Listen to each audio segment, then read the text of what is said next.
Moi j'avais une dernière question là, à poser. En plus, ça avec Greg, là, c'est la petite question banger de la soirée. Un petit peu. Je voulais savoir ce que tu pensais de tout ce qui se passe actuellement pour la gauche, sur tout ce qui est Twitter et tout, parce que ça part en couille en fait, totalement. Est-ce que t'as vu un peu ce qui s'est passé ou pas? J'écoute en arrière-plan avec Psychodélique. Oui, Psychodélique, premier informateur. Ils sont tous en train de se... Ah, attends, 2 secondes, je Je dois dirais qu'il y a une séparation, on sait pas trop. Moi j'ai prédit une séparation en tant que médium, mais bon. C'est marrant parce qu'on en a parlé avec Greg justement jeudi soir en train de TPMP. Ah bah voilà, ça va être intéressant. Mais je voudrais ton avis aussi du coup, Damien, après. Mais je me dis, qu'est-ce qui se passe? Parce que la gauche no cap, c'est en train de se déliter complètement. Tout le monde se tire dans les pattes. T'as la gauche mulch qui veut déplatformiser tout le monde. C'est-à-dire que ça arrête des gens et tout. Il y a Shizzle qui se fait harceler d'ailleurs parce qu'il essaie de taper sur MJ, du coup, il se fait raid machin. Et en gros, la gauche no cap est en train de... Je sais pas, ça s'effrite. À mes yeux, moi j'avais prédit une séparation. Bon, après ils ont fait du troll l'autre soir et tout, en faisant genre ils se faisaient la tête, mais il n'empêche qu'il y a des signes assez forts de se dire, mais est-ce qu'ils vont lâcher Moufette? Est-ce qu'ils vont lâcher d'autres gens? Parce qu'ils ont dit, non mais la Zawa Prod c'est que Dany, Cassandre et moi, Raz, donc voilà. Et en fait tu te dis, bon, est-ce que c'est la fin? Et est-ce que l'alliance Ouria Boutedja LGBTiste est en train de faire mourir finalement cette gauche qui est en train de renaître sur internet? Moi c'est la vraie question que je vais poser à Greg. J'attends qu'il revienne. Je sais plus peut-être qu'il est mort. Allô, Greg? On va invoquer Greg. Prenez des petits morceaux de poulet, vous les mettez par terre. Je crois qu'il revient. Alors Damien, qu'est-ce que t'en penses de tout ça? Oula, je vais laisser parler Greg en premier là-dessus. Je crois qu'il est pas là. Moi j'attends toujours l'invitation de Zioclo. Je comprends toujours pas pourquoi je peux pas discuter avec Zioclo. Hein? Qui? Ah non, pas avec Zioclo, avec Dany. Ah ouais, il veut pas, oui, je sais. Ouais. Moi j'avais demandé à ce qu'il vienne. Il m'avait passé le contact et il m'a jamais... Ouais, moi je voulais qu'il vienne au pire. Il m'a dit non, mais on a d'autres choses à faire plus importantes à traiter que cette histoire-là, quoi, en gros. Et j'étais là, bah, ok, c'est dommage.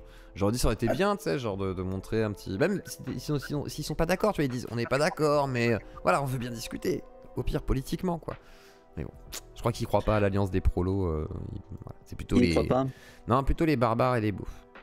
Mais voilà, ouais. les beaufs LGBT et les barbares un petit peu islamites qui sont islamophobes, mais parce que c'est normal et que c'est pas la priorité. Voilà, parce en fait, oui, parce que Wissam a quand même sorti l'autre fois. Ah, attendez. Ah oui, je vous ai gardé ça. Attendez. Banger.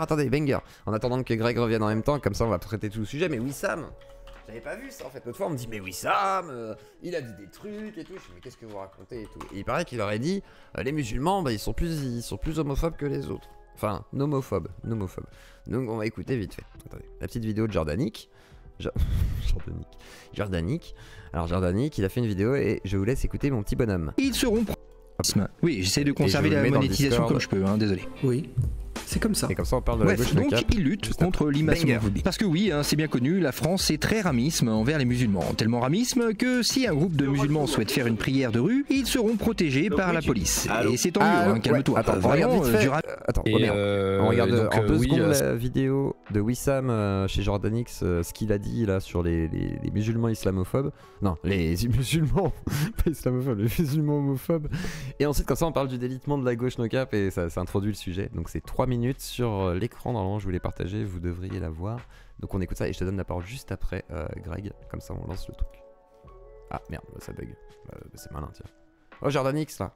On souhaite faire une prière de rue, ils seront protégés par la police. Et c'est tant mieux, hein, calme-toi. Vraiment, du ramisme à l'état pur. C'est un événement d'extrême droite. Bref, lors d'un de ses lives, il a tenu des propos assez étranges sur les musulmans. Et ça je savais pas, donc là on va entendre, je viens de découvrir ça tout à l'heure dans mon bain. Qui, je le rappelle, font partie de sa communauté. Écoutez plutôt. On est les premiers à dire qu'il y a de l'homophobie dans le quartier, et nous on le cache pas.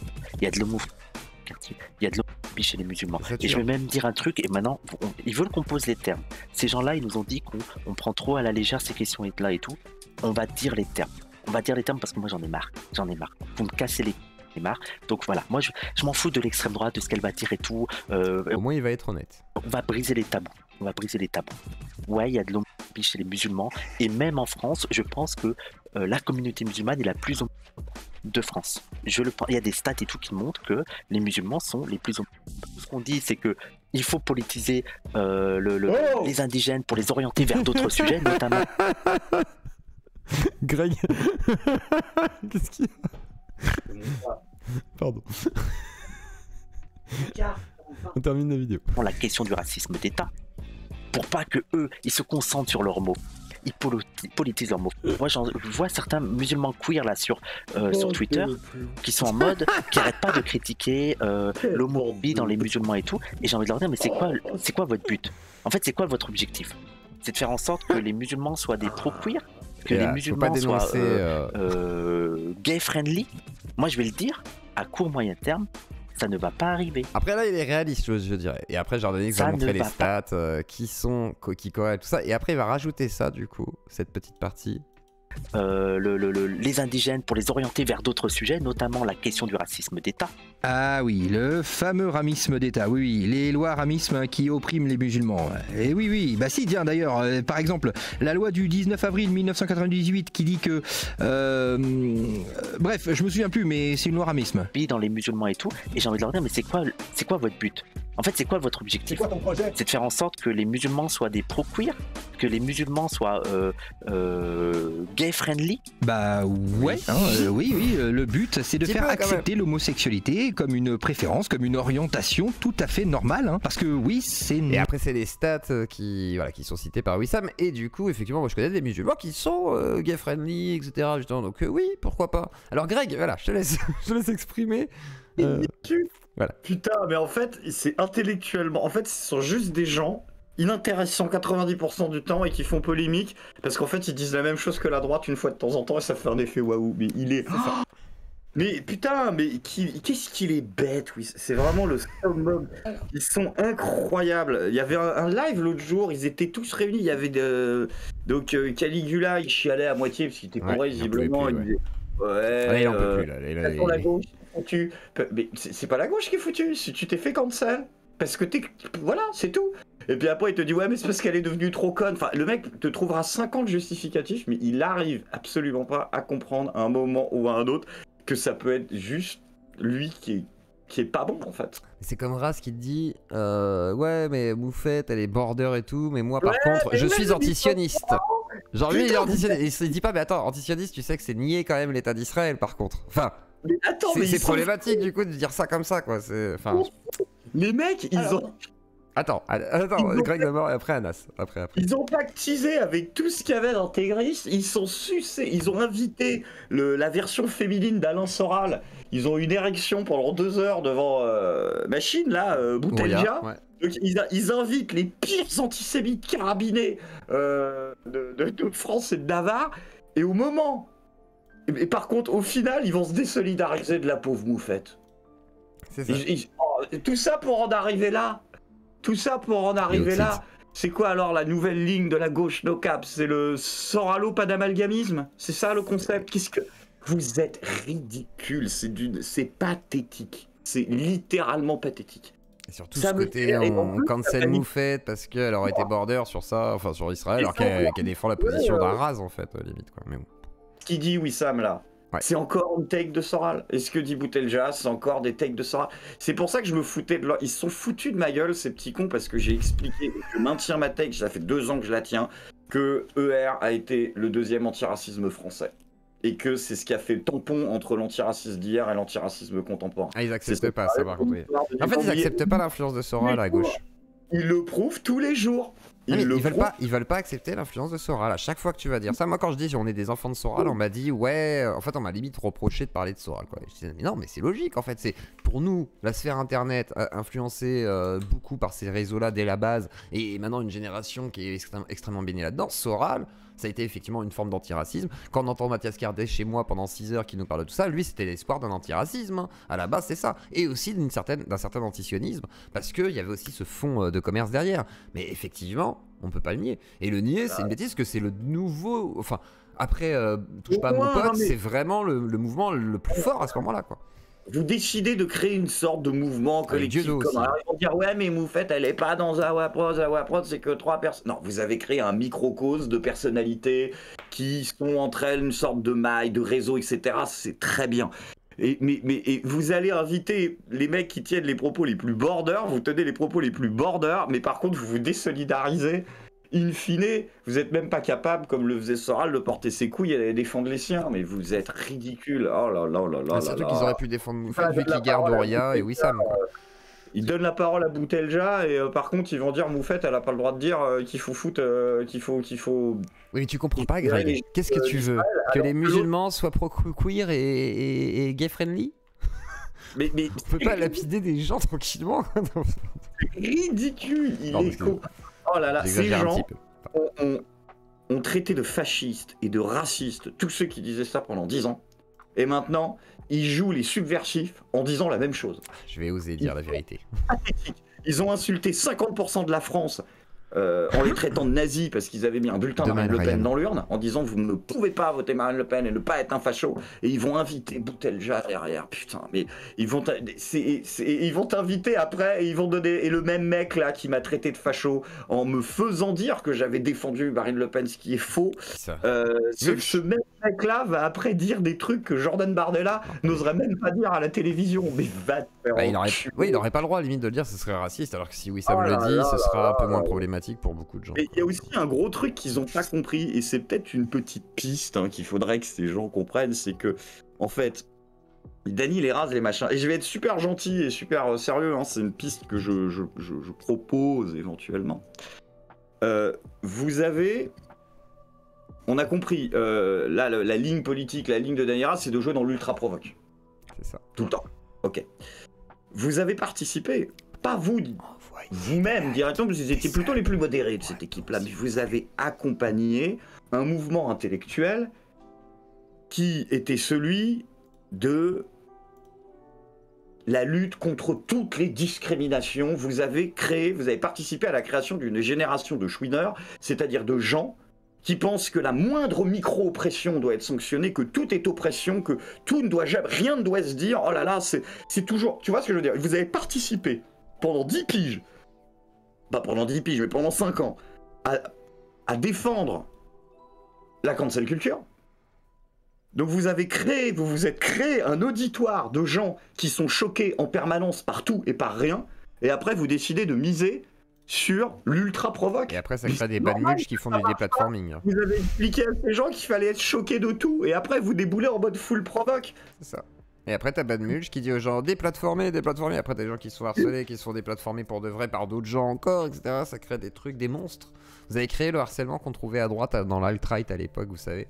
C'est ce que vous critiquiez à l'époque, et vous l'avez créé. Moi c'est ce que je retrouve. Chiselbox qui a perdu sa chaîne, aujourd'hui il subit un harcèlement digne des pires trucs qu'on voyait à l'époque, plutôt du côté de la droite. C'est très étonnant. Des pires heures de notre histoire. Mais pourquoi? Voilà, exactement. Le bruit des bots, mais vraiment des bots, des raids de bots sur Twitch et tout. Il avait le bruit des bots, là, il a eu peur, quoi.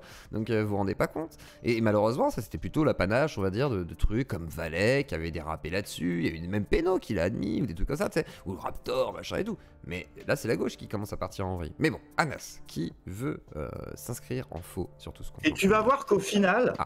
Tu vois, après nous avoir expliqué qu'il fallait être choqué de tout, après avoir fait de la provoque à tire-larigot, ils vont finir culturellement en tant que groupe social par se dire peut-être qu'il faudrait qu'on trouve un juste milieu. En fait, ils vont avoir fait une boucle qui leur a mené à la position la plus élémentaire, qu'il faut trouver un compromis entre l'agression gratuite de tout et tout le monde et la cancel culture radicale, et d'un autre côté l'ultra provoque débile et systématique. Ils vont arriver à la conclusion, ils vont arriver au point de départ. Tu sais qu'on leur a dit l'autre jour dans leur public qu'ils étaient trop lisses. Et Raz était là, mais non, et tout, tu sais, ils comprenaient pas, et ça avait l'air de les embêter, tu vois, d'être trop lisses. C'est pour ça que le côté effectivement provoque, c'est un truc qui est cultivé justement, et qui est dur à cultiver très longtemps, parce que sinon il faut aller toujours plus loin. Et c'est dur d'aller toujours plus loin, parce que sinon après tu vas sur le border, et après border c'est illégal souvent. Anas. Alors, moi si je peux me permettre, sur ce qu'a dit Wissam. Oui. Après il dit des vérités aussi, quelque part, mais... En fait, je suis désolé, il dit juste des faits. Oui, mais avant, c'était nié. C'est que sur le cours... Ouais, mais... Non, mais c'est bon. Qui n'est... Enfin...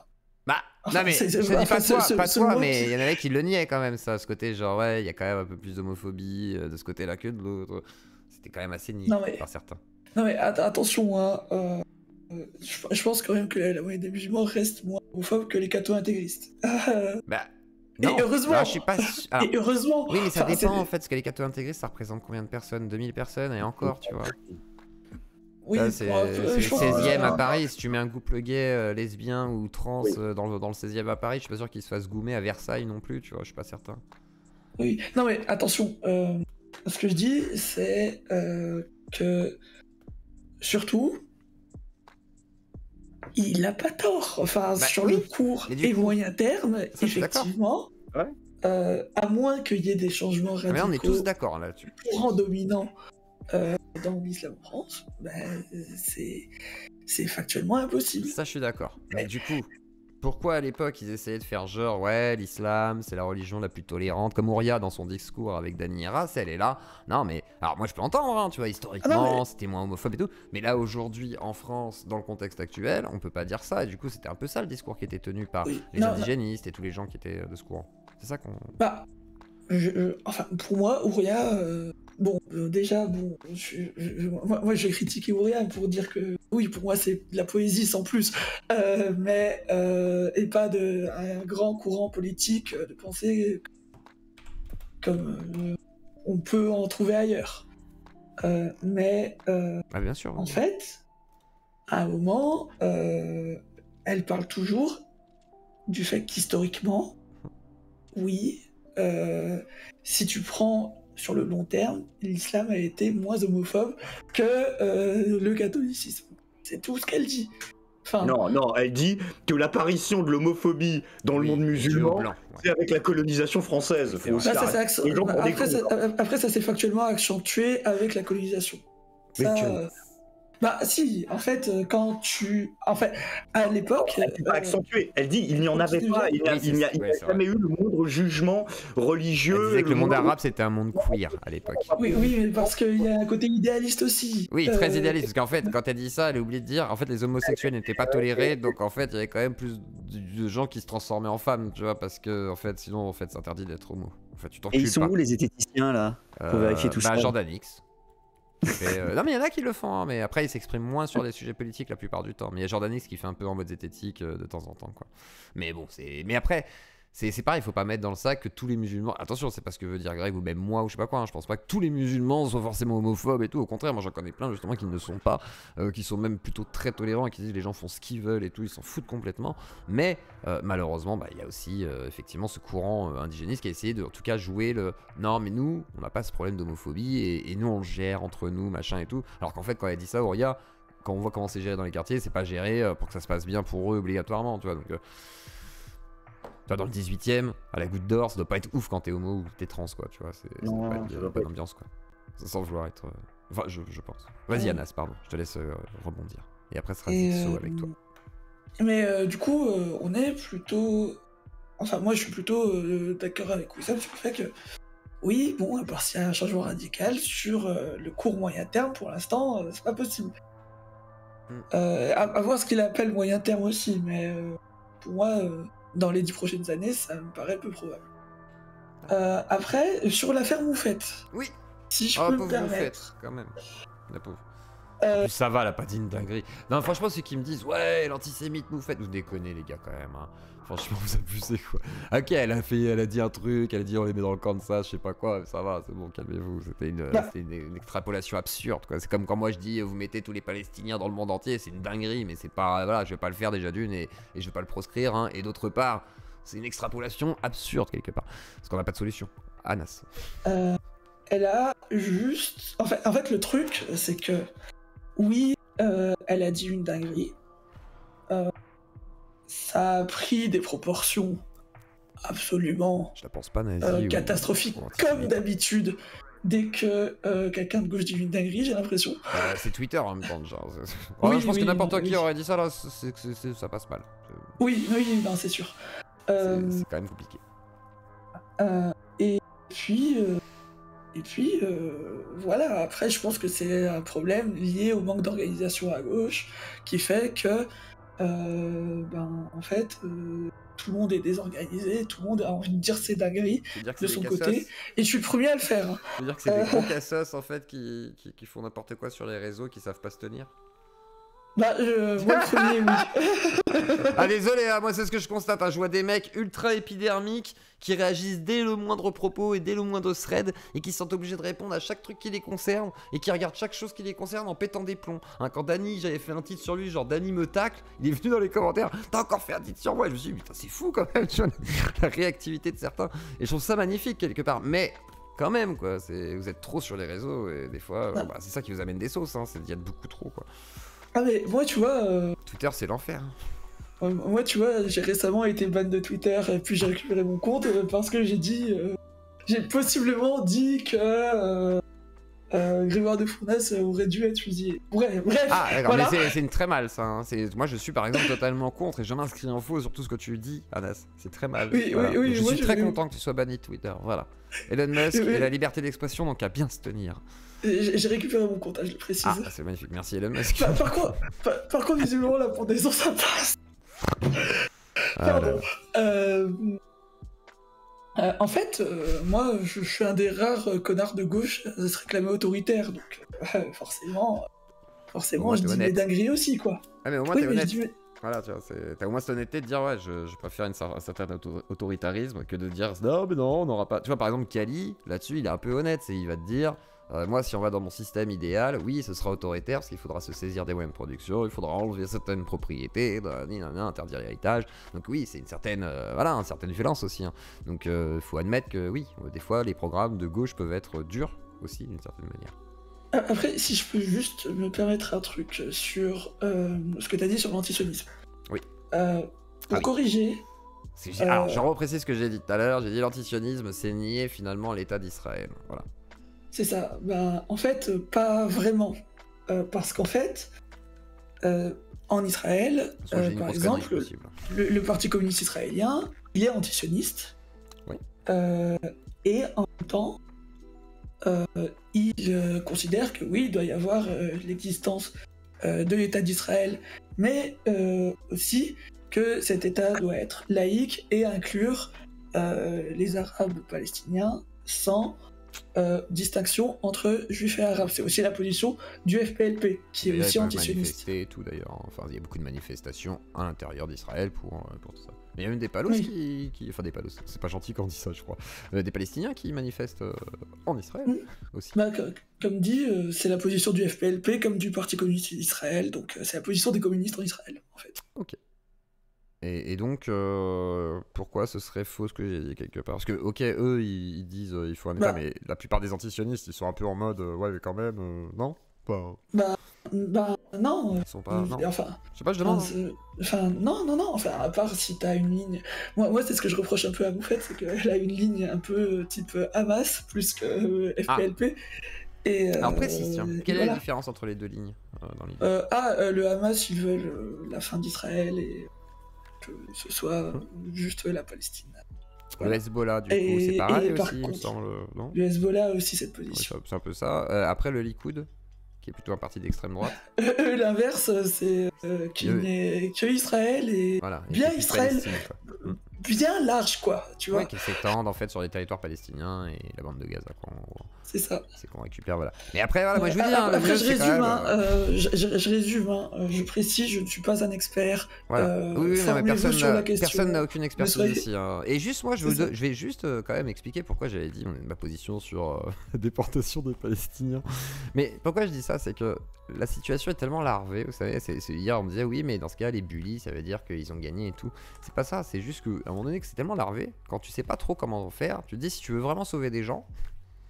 Des fois, la solution elle est un peu radicale, mais ça veut pas dire qu'il faut buter des gens, hein. C'est juste que si tu veux les sauver, des fois c'est peut-être bien, à la limite, de se dire bon, ok, peut-être un accueil mondial pour les communautés palestiniennes qui sont opprimées et pas par contre les terroristes chelous qui veulent absolument abattre des gens, je sais pas quoi, parce que ça existe aussi, hein, là-bas il y en a aussi. Mais je veux dire, voilà, peut-être faire un truc, voilà, et ça me paraît plus sain que d'essayer d'imaginer que l'un ou l'autre va gagner dans cette bande de Gaza qui est totalement chaotique en fait, quoi, parce qu'entre des cailloux et des roquettes et des coups de couteau dans des bus et tout, c'est pas ouf quoi en fait.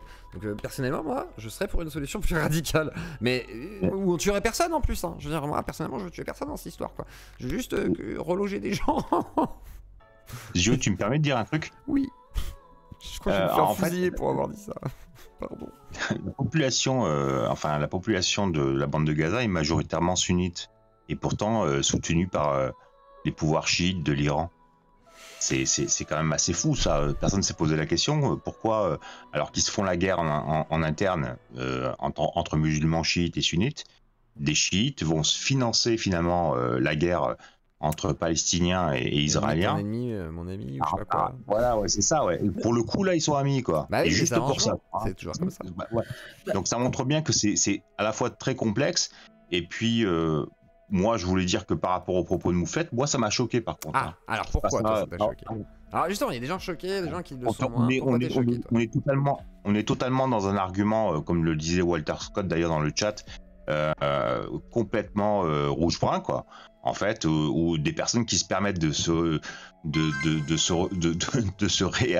réapproprier une forme d'antisémitisme à leur façon, en proposant comme ça, tout tranquillement, tout de go, de déporter toute une population de plusieurs millions de personnes dans un État américain, quoi. Ouais, mais elle a pas dit ça comme ça. Elle a dit, vu que c'est un tribut qui a été rendu... Non, après, vous faites vraiment ce qu'elle avait dit, c'est par rapport au contexte de la discussion sur Twitter. Hein. C'est quelqu'un disait, voilà, c'est un tribut qu'on a laissé à Israël, mais c'est pas une raison, machin. Elle disait, bah ok, mais si on prend ton raisonnement, pourquoi les Occidentaux n'ont pas carrément donné le tribut en Occident? C'est-à-dire, soit un pays américain ou en Europe, quoi, donc le Kansas ou machin et tout. Historiquement parlant, Hitler, au départ, avant de faire son plan d'extermination, il voulait déporter les Juifs. Hein. C'était son plan au départ. Il voulait leur donner pas ça, après, ils vont dire ça pour moi avec la Palestinien, du coup. Putain, merde, il y a l'autre débile là de Twitter, il va forcément extraire mon truc, il va dire, ah, mais il avait dit ça, Hitler. Hein. C'est ce que veut faire aux yeux clos. Hein. C'est trop tard. Moi, quoi. Je me suis fait niquer. C'est historique. Hein. Je me suis fait niquer tout seul, là, c'est moi qui ai dit des bêtises. Tant pis. Mais je veux déporter personne, moi je peux rien faire, j'ai pas de pouvoir, les gens, calmez-vous. D'accord. Non, mais choqué.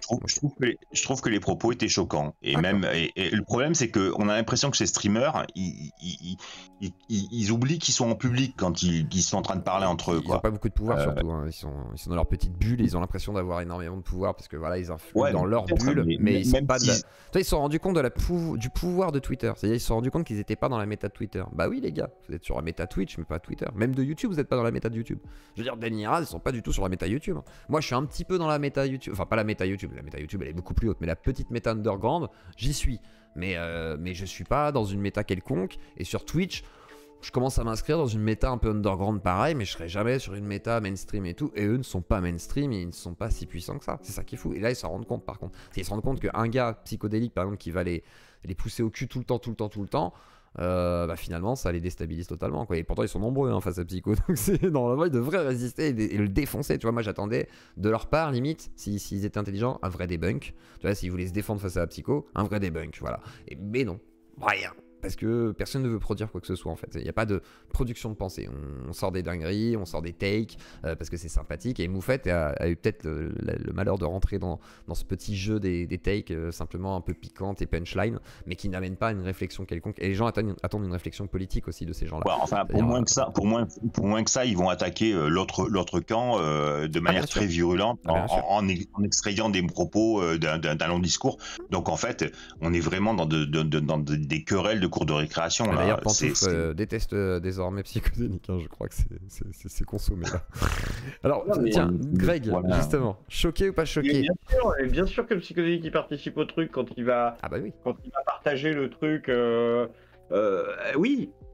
Ah oui, clairement. Il y a toujours une responsabilité de plein de gens, d'un côté des gens qui font pas gaffe. Il amplifie en fait. Et de l'autre des gens qui se disent putain, il y a de la vue à faire. C'est exactement comme, alors là on sera pas d'accord, mais le député, le machin, le Fournasse là.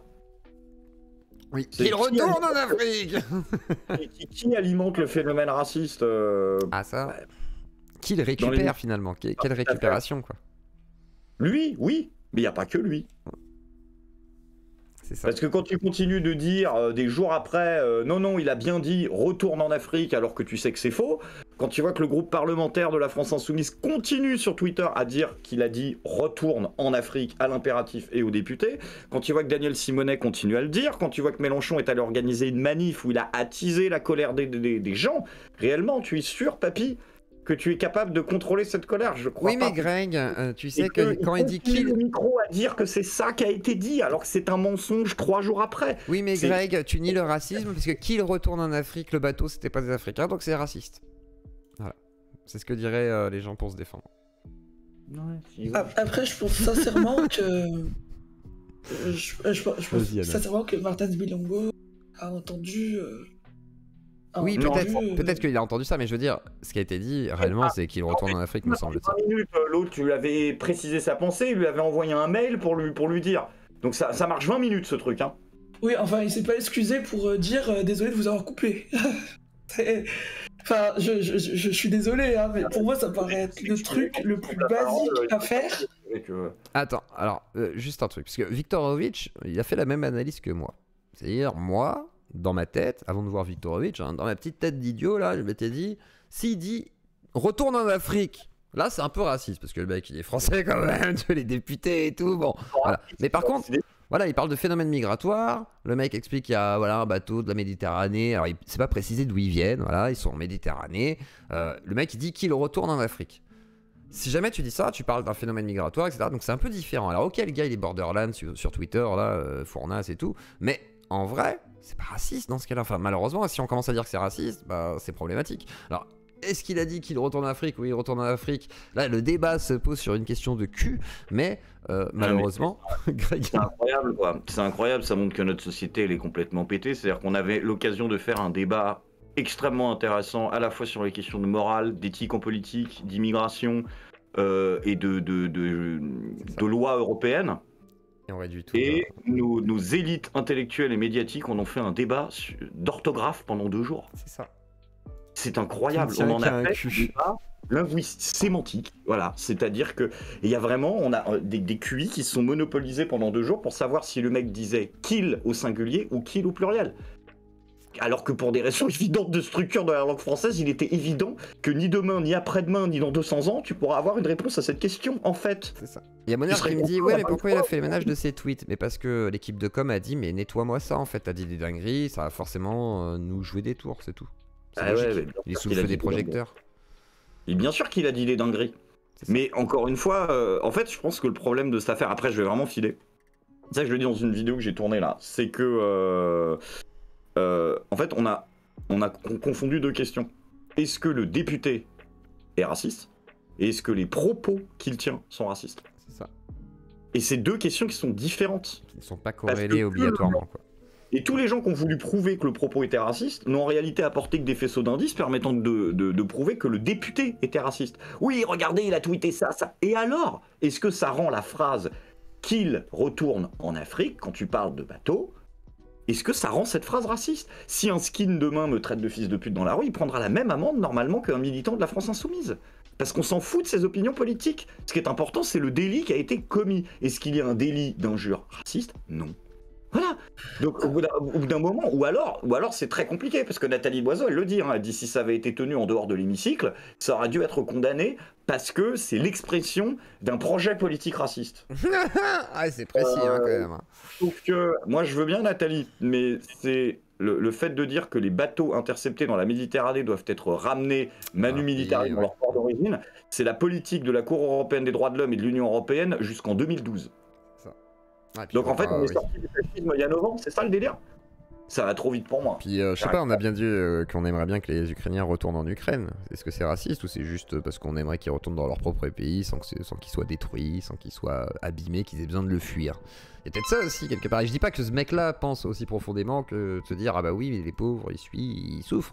Je dis peut-être qu'il est con, hein, peut-être qu'il a dit ça, voilà, parce qu'il retourne en Afrique, parce qu'il est un peu bébête. Mais je veux dire, il est vrai que c'est pas forcément une pensée raciste de dire ça. Moi par exemple, je pourrais très bien me dire ouais mais ce serait mieux qu'ils retournent effectivement chez eux pour certains. Je suis pas sûr qu'ils soient heureux de venir ici, même pour certains, pour beaucoup, majorité. Oui, mais si tu avais dit cette phrase-là comme ça, il n'y aurait pas eu de problème. Donc il faut aussi se poser la question. Est-ce que l'expression d'un projet politique extrêmement dur, quand il est fait par l'invective directe, etc., et de façon agressive, peut être considéré comme du racisme? C'est plein de questions. Mais alors à ce moment-là, il y a un truc aussi, c'est que petite astuce pour les députés, si vous voulez, la prochaine fois que vous coupez la parole d'un de vos collègues de travail pour dire un truc, et que vous voulez pas que vos propos soient mal entendus et mal compris, il y a une astuce très très simple, c'est de ne pas couper la parole de ton collègue de travail aussi. Non, parce que je résume pas ça à une question de politesse, mais au bout d'un moment, en fait, si le mec veut pas qu'on le comprenne mal, bah, en fait, je suis désolé de le dire, mais il faudrait peut-être qu'on soit un peu plus anglais, quoi. Parce qu'ils arrivent à l'heure, ils se parlent pas les uns sur les autres. Et s'ils sont capables de le faire, on est capable de le faire aussi, tu vois. Donc au bout d'un moment, c'est aussi ça, quoi. Et puis d'un autre côté, la réaction, sa phrase, elle est hyper maladroite. Marine Le Pen est furieuse, elle a bien raison, parce qu'il lui a Jean-Marie Bigard 20 ans de diabolisation. Il a éclaté. Donc, ouais. Et le mec a supprimé, bien sûr, tous les messages qu'il avait mis antérieurement, parce qu'il savait que des gens allaient aller regarder, et qu'il a eu des propos racistes par le passé, ouais. Mais c'est pas parce qu'il a eu des propos racistes par le passé que ces propos-là, aujourd'hui, sont qualifiables juridiquement de racistes. Bon, alors, s'ils le sont, c'est très très compliqué. Parce qu'elle est mignonne, Elisabeth Borne, de nous dire le racisme n'a pas sa place en démocratie. Je suis totalement d'accord avec toi. Par contre, il faudrait penser à prévenir Gérald Darmanin. S'il n'a pas le recours. Ouais, puis même, Macron, etc. Parce que... il va draguer Marine Le Pen en direct. Ah ouais, parce qu'elle est marrante, mais il y a un truc que je comprends pas. Donc quand Gérald Darmanin prend 3000 mecs, les met dans un avion et les fait retourner en Afrique, c'est pas du racisme, ça s'appelle l'application de l'état de droit. Par contre, quand un mec dit il faudrait prendre 3000 mètres, les mecs dans un bateau et les renvoyer en Afrique, là c'est du racisme. C'est pas eux qui le font. Ouais. Votre politique, c'est du racisme. C'est complètement con. Mais après, y en a qui diraient que c'est de la déportation carrément. Hein. C'est le gros problème qu'on a aussi dans la sémantique. C'est-à-dire les gens jouent avec la sémantique énormément. Donc voilà, si on joue avec les mots, on peut faire ce qu'on veut. Et à partir de là, dire à quelqu'un tu ne rentres pas chez moi, ça peut devenir un acte raciste, pourquoi pas. Surtout s'il était typé. C'est complètement. On pourrait, mais alors à ce moment-là, il faudrait quand même ne pas imposer ça comme une évidence, si tu veux. Quand tu dis, en fait, en substance, il faudrait appliquer ce qu'a été la politique de l'Union Européenne de 1955 à 2012. Alors, quand ça fait genre 8 ans que t'as changé la règle, tu commences pas à dire que c'est l'horreur, le nazisme, ou je sais pas quoi. Non, ça va, attends, stop, c'était avant-hier, là, quand même. Donc, c'est dingue, cette hystérisation du truc, elle est complètement dingue. Elle est complètement dingue. Ouais. Accentué par les médias, accentué par un peu tout le monde. Ouais, bon. Anna, si tu voulais dire quelque chose. Après, je pense que je vais filer les copains parce que... Pas de soucis. 22h déjà. Et on va pas tarder à fermer les rideaux, mais vas-y Anna, je te laisse terminer. Et puis après on va fermer les rideaux, je crois. En fait, je pense que vous oubliez quand même un truc. Et du coup, ça revient avec le sujet de Damien. C'est que, en fait, ça montre surtout que la démocratie, ce n'est pas une fin, c'est un moyen. Ah bien sûr. Oui. Et à un moment, si il y a moyen de s'en servir pour sanctionner des adversaires politiques, on le fait. Donc, ce n'est pas voter une fois tous les 5 ans qui nous permettra d'avoir du pouvoir. Voilà. Merci. Parfait. Damien, est-ce que tu avais un mot de conclusion toi aussi pour cette soirée par rapport à tout ce qu'on a dit ou un dernier message, ce que tu veux. C'était une bonne conclusion, je trouve. Non, j'ai pas de dernier message. C'est juste que bon, je sais pas si je suis venu chez Zioclo, j'ai toujours pas vu mes détracteurs, même chez Zioclo. Ouais, c'est vrai que très peu ce soir. Bah, je les cherche. Il n'y a que sur TPMP que je les vois. Si un jour il y a des gens qui veulent, voilà, même en rediff, hein, que vous écoutez là, l'émission et que vous voulez en parler avec Damien Tarel, que vous êtes vraiment détracteur en mode Raymond ou en mode Delormeau ou quoi, et que ça vous, voilà, que vous voulez vraiment en parler avec lui, dites-le moi et on organise même un débat. Pourquoi pas? Moi je suis chaud, hein. Ça peut être intéressant. Des tracteurs. Non, alors pas les tracteurs John Deere ou je sais pas quoi, hein, les détracteurs. Détracteur, c'est dur à dire, mais voilà. Ouais, donc, je veux bien jouer le détracteur juste pour une question là. Vas-y. Pourquoi t'as pas fermé le point, Damien? Pourquoi t'as pas fermé le point? Mais ça, mais tout le monde m'a dit. Il y en a d'autres qui m'ont dit pourquoi tu y es pas allé à coup de 12. Non. C'est vrai que Reggie les gorillas, je devrais lui demander. Après, je sais pas s'il serait dispo parce qu'il a beaucoup de choses à faire, mais c'est vrai que Reg. Ouais, Reg, il y a moyen, hein, parce qu'il défend bien Macron et tout, la politique de Macron, il y a peut-être moyen. Faudrait demander à Régis. Moi, je suis un détracteur. Senko, tu veux t'es pas là en plus. Bah, la prochaine fois, tant pis, hein, on fera comme ça. Mais ça pourrait être rigolo, ouais, effectivement. Oh putain, non, pas lui. De quoi? Qu'est-ce qui se passe? Détracteur, c'est ça? Alors attendez, qui qu'on raid ce soir? Demain, Damien, c'est un signé que j'arrive. Alors demain, au fait, juste avant. Demain, on va parler de Chiselbox qui subit un gros harcèlement de MJ, semblerait-il, et de toute la commu un peu bizarre de MJ hardcore. Et on va parler d'autres dramas. Donc on va parler aussi de El Ryan, qui a fait une formation, semblerait-il, douteuse, que KB a débunké en première partie. Et du coup, on verra, il y aura 2-3 autres dramas qui vont s'accoler à tout ça. Pas de grands invités demain, me semble-t-il. Il y a des gens qui viendront peut-être, on verra. Mais voilà, rien de prévu. Donc, on raid qui? Il y en a qui disent KB, Diamond n'a que 0 viewer. Comment? Ouais, après, pas plus d'un raid par semaine, parce que sinon c'est énorme. Attendez, il faut que je vois. Attendez, je vais voir si Chisel il est là aussi. Ah putain, il y a Psycho aussi. Attendez. Chisel, est-ce qu'il est là, Chisel? Je sais pas s'il est là. Chisel. Box. Non. Ah, si. Non, il est pas là, c'est pas lui. Alors attendez, KB. Allez, KB live. Normalement. Non, c'est Cro-Blanc. Attendez. Oh. Cro-Blanc, voilà, Cro-Blanc live, 95 viewers. Et je vous envoie chez Cro-Blanc. Bonne soirée à tous et on se retrouve demain 18h30. Et le raid est lancé. Je vous laisse vous installer dans le train. Allez-y, prenez place. Raid-moi le cul. Tu veux que je te raide le cul? T'es pas en live toi en plus. Hein. T'es pas passé d'ailleurs, petit Astro, c'est étonnant. Allez, on lance le raid et c'est parti. Bonne soirée à tous. Des bisous à tous et merci à Greg, Damien d'être passé. Et c'est parti. Je vous envoie chez Cro-Blanc. Et bonne soirée aussi sur YouTube. Je vous dis à demain, 18h30.